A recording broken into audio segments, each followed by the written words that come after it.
Hi, I'm Tiffany Hayes of Needle in a Haystack, and I'm going to share with you some tips and techniques to make this Ombre Lotus quilt that's hanging right behind me. We use a 60-degree triangle tool as well as a 60-degree equilateral tool, and we are going to use ombre fabrics.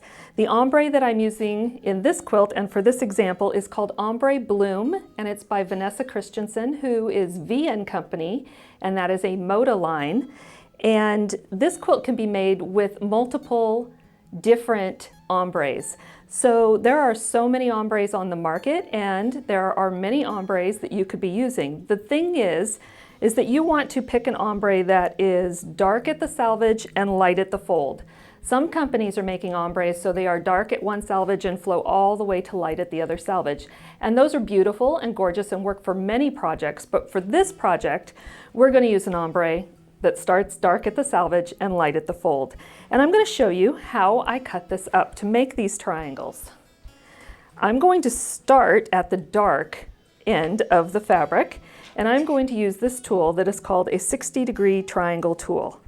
And the first thing I'm going to do is cut this shape, the shape of the tool itself.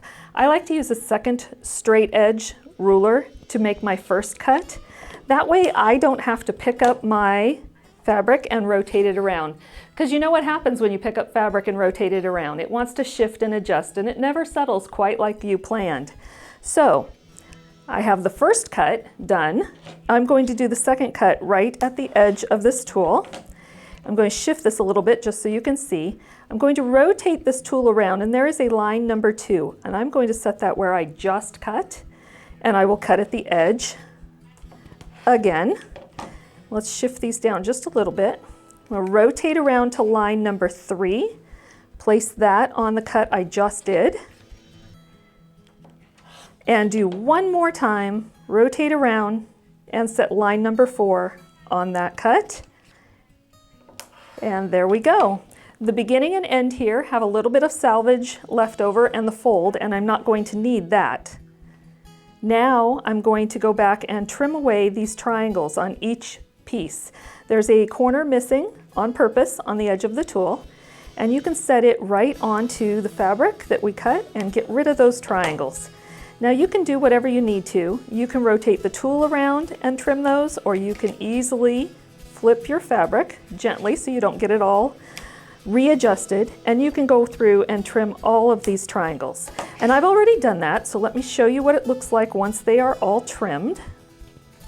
Here is one set. From that fold you will make 2 triangles, but this is just so I can show you one set worth. Now what happens is, because we remove those triangles, when you flip this over it fits perfectly in here, and when you sew your 1/4 inch and flip it up, you don't have anything to remove. It will work perfectly, and you will end up with a triangle that looks just like this. And that will have the darkest gradation at the bottom working to the lightest at the top. And that's what we need to make these triangles. Now in this quilt, I did it in strips, and you need to have some other white triangles as well as some rectangles. And let me show you how to cut some of the filler triangles. This is a 7.5 inch strip, and I am going to use a Creative Grids ruler. It's a 60-degree triangle. It has the top as a blunt edge, and I'm going to put the 7.5 inch line at the bottom and that blunt edge at the top. I'm going to grab another straight edge and do my first cut and remove that. And now we'll do the next cut, and I will be able to continue right down the fabric line by rotating the tool around and continuing to make cuts until I have the number of triangles that I need. Now those are 60-degree triangles, but we also need some other half 60-degree triangles in places. So let me show you how to cut those as well.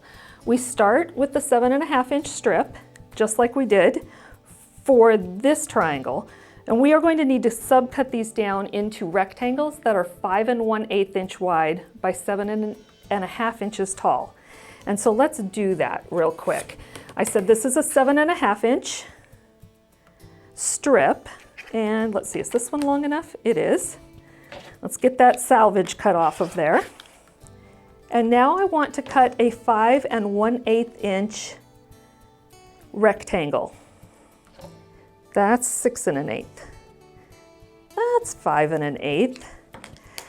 Once we do this, we will subcut this down. Now, for this quilt, I used a solid white background. If for some reason you are using a printed fabric, you will need to do 2 triangles at a time, and you need to put them opposite sides together, which means you either need them wrong sides together or right sides together.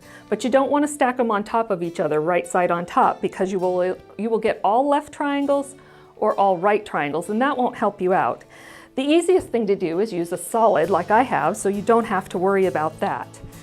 But now that we have this cut down to a rectangle, we are going to set our 60-degree triangle ruler on here again. And I have placed the blunt edge up here at the top, the 7 1/2 inch line here, and there is a dotted line 1/4 inch left of center, and that's what I want to align on the left side of my rectangle. I'm going to go ahead and cut it and then trim this little triangle piece here. Now all I need to do for the second cut is rotate the triangle around and just remove this little piece up here. Now this will give us 2 pairs. This one I'm going to move aside, and here is another pair. So when we need to add these triangles to our ombre triangle, this little triangle that we had removed will set perfectly into the bottom corner of this unit. And then we can start sewing at the 1/4 inch in and come on down, and it will come right out where we need to be at this bottom. And when we press that open, that will give us that half triangle that we need to accompany the ombre triangles. So between these solid triangles and these units, that will give us our units that we can add straight rectangles or squares onto at the edges to complete our rows. Then we assemble the rows together, and voila, you have an Ombre Lotus quilt.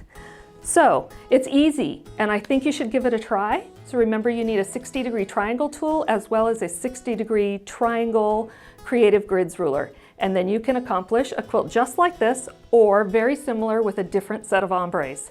So go forth and quilt. Happy quilting, everyone.